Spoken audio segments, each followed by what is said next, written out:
So was that your first arrest when they came? Was that your first arrest? My first arrest was The car, when you slept in the car. in Dunkin' Donuts. Yeah, when I overdosed in the drive-thru.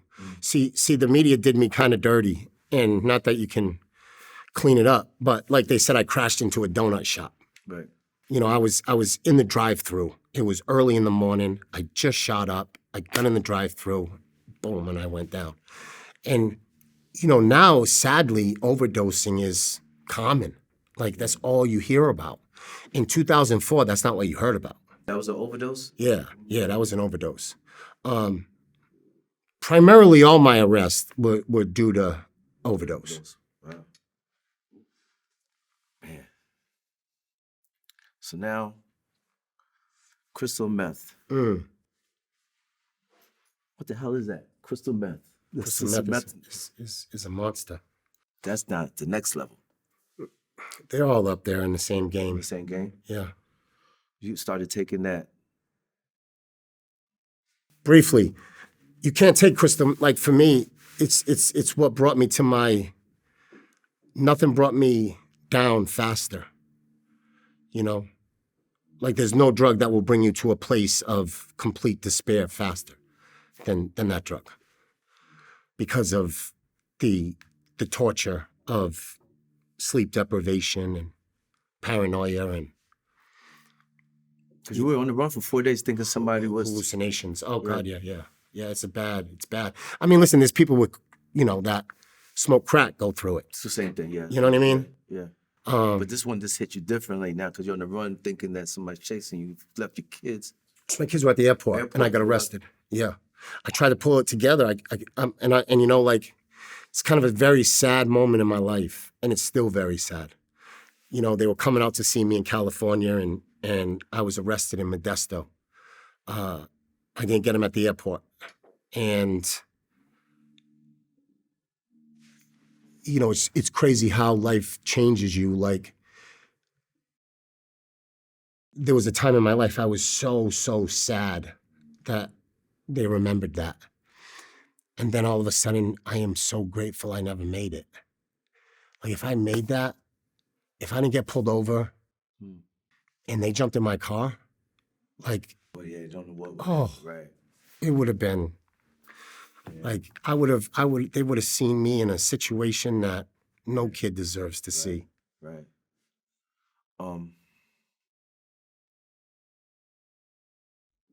Paramedics said when you overdosed, you were dead for 30 seconds. Mm-hmm. Did that not even wake you up at that point, even to say, you know what? You know, as I said, you chase death for that feeling, you know? You take a chance of dying. You were still chasing death after that? Yeah. Oh, God, yeah. I mean, I was, listen, I could overdose at 9 o'clock in the morning. I want to get high at 9 o'clock at night. You know, it's just depending how long you were in jail for or how long they kept you in the hospital. You know, until you're ready to go through the medical withdrawal detox process, you're gonna get high. I mean, that's just for me. So were you telling yourself that even like when your wife she went into labor, you left the rehab right on foot? There wasn't a point where you were telling yourself like, you know, because you were chasing death, but you never told yourself like, nah, I have to. Oh God, yeah, every night. Listen, every night I went to bed so sad and so ashamed and so stressed out of who I was. And every night I would say to myself, tomorrow's gonna be different. Tomorrow's gonna be different. And that turned into, you know, a decade of tomorrow being different. But yeah, man, it's a hard world to get out of. You know, and I tell this to parents all the time, like, you know, I have parents who trust in me, in my staff, and drop their children, their loved ones off at my center. Heroin holds you.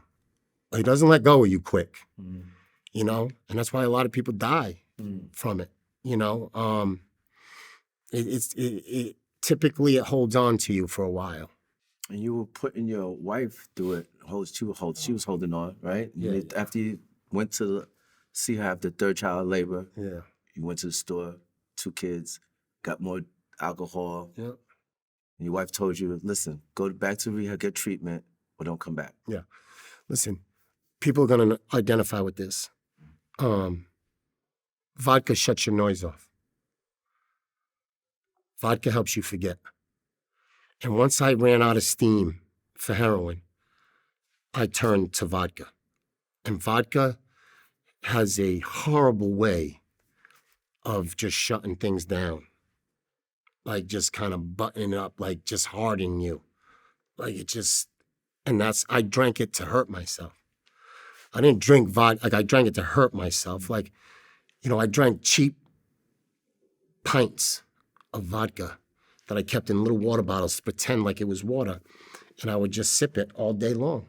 And, because I didn't have the steam nor the resources to stay in that heroin game. And I overdosed and I went away to treatment. I was 32 and I got the phone call that Heather's going into labor.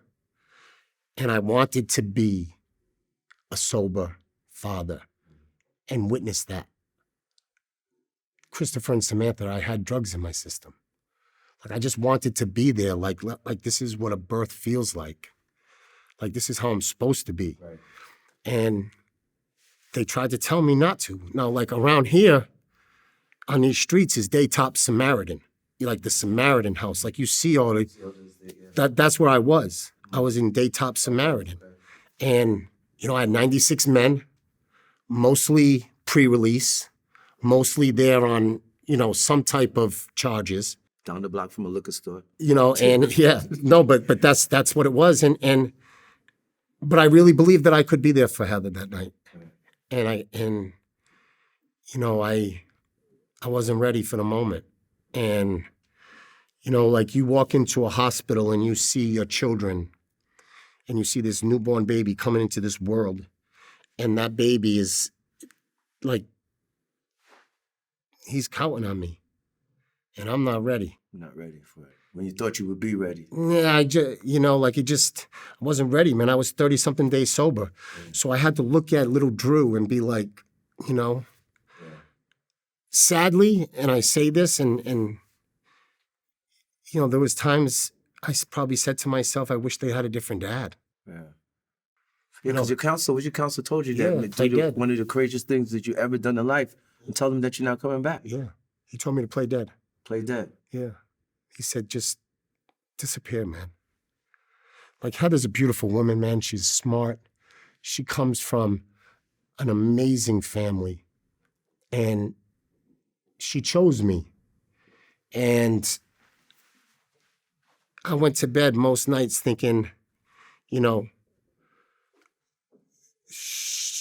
went to bed every night saying she could do better than me. Mm-hmm. And that was hard. So you didn't see your family for nearly a year. Yeah. You remained in a rehab. Yep. After complete and intensive rehab, you ended up back on drugs again? No. No, you let it go? Oh, yeah. Yeah, I've been sober since June. That was it. That was the last time. Last time, August 1st, 2008. Any thoughts of like going back to coaching basketball? No.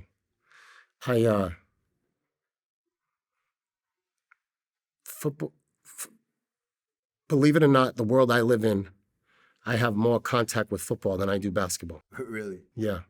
Most of my speaking engagements, Alabama, Texas A&M, Florida, Florida State, Ohio State. I've done them all. LSU.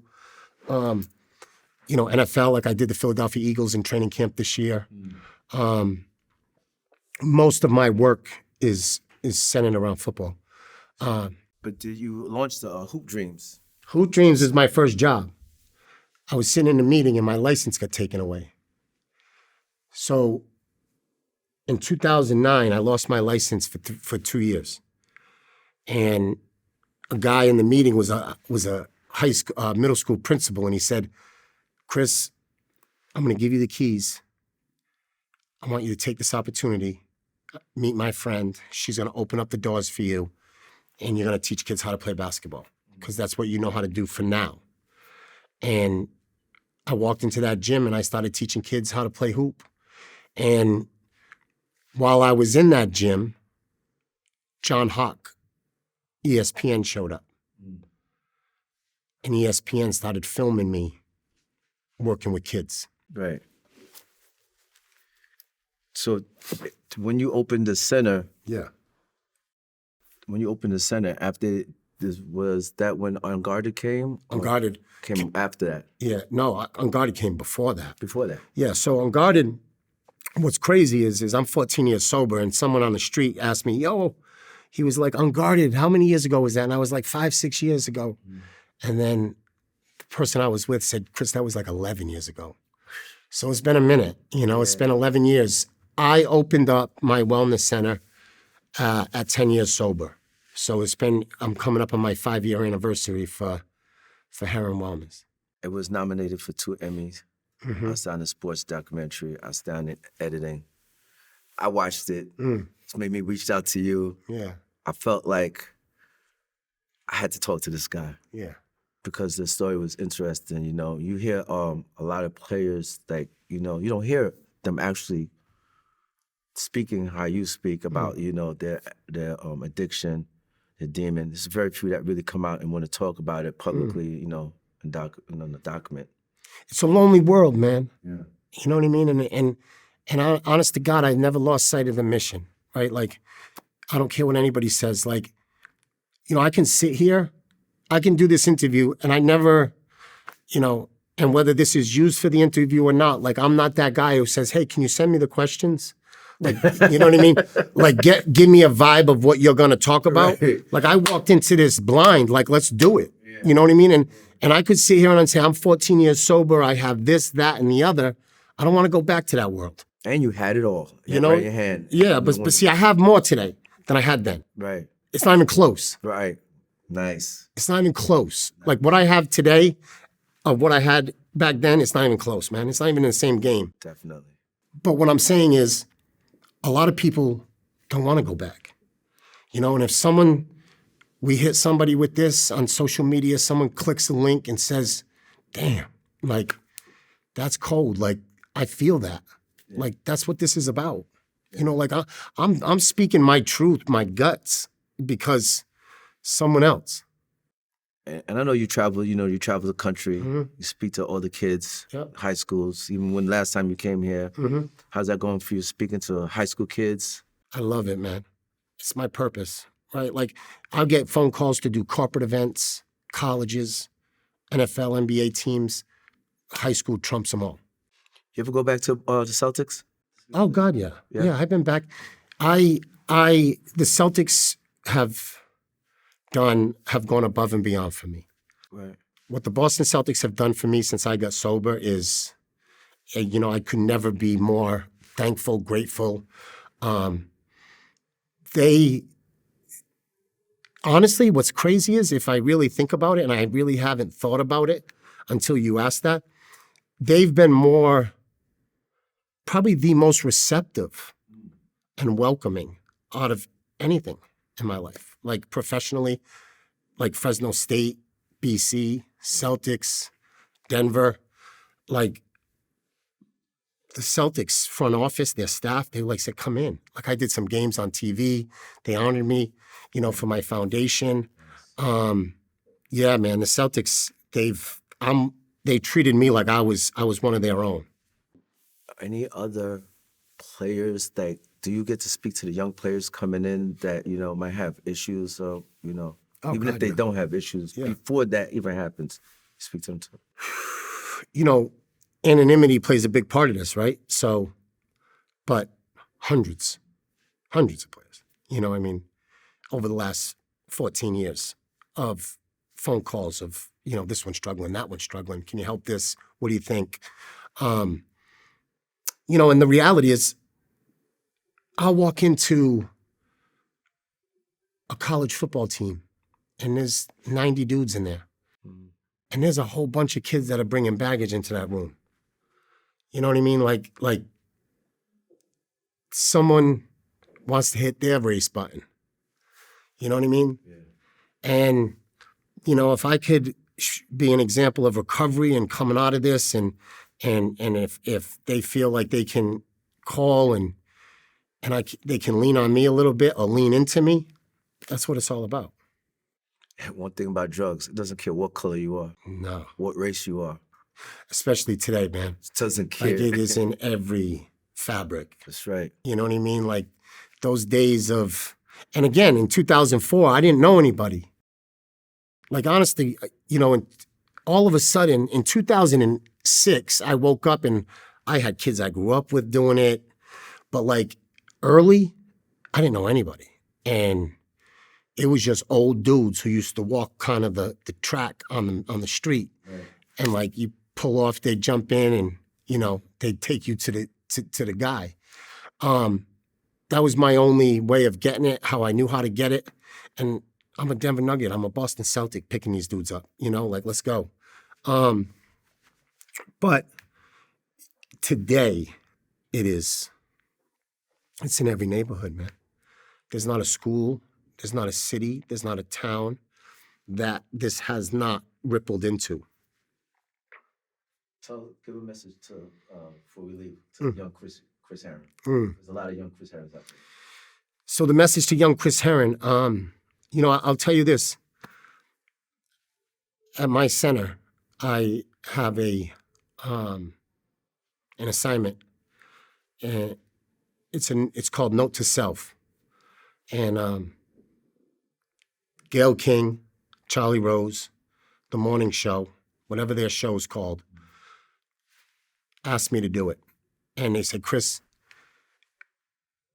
you're going to write a note to yourself, and you're going to keep it at 500 words, and we're going to come and we're going to film you, and you're going to read it. And I've done a book, 2 books, documentaries. I said, 500 words, come on, man. Like, I'll be done by the time we get off the phone call. You know what I mean? It was the hardest 500 words of my life. To talk to that boy in a bunk bed, I can't change anything that happened to me now. Right. I can just talk him. You know, I can guide him through the storms, but there's gonna be storms. And when you start talking to yourself the way you want it to be talked to, you look at it a little differently, man. You heal a little faster. You know, you recover a little quicker. So, you know, that's the curse of recovery, is you get to know yourself. And that's the gift too. That's the gift right there. It's both. Get to know yourself. You know, you get to know who you are. What do you think would be the worst drug ever you used?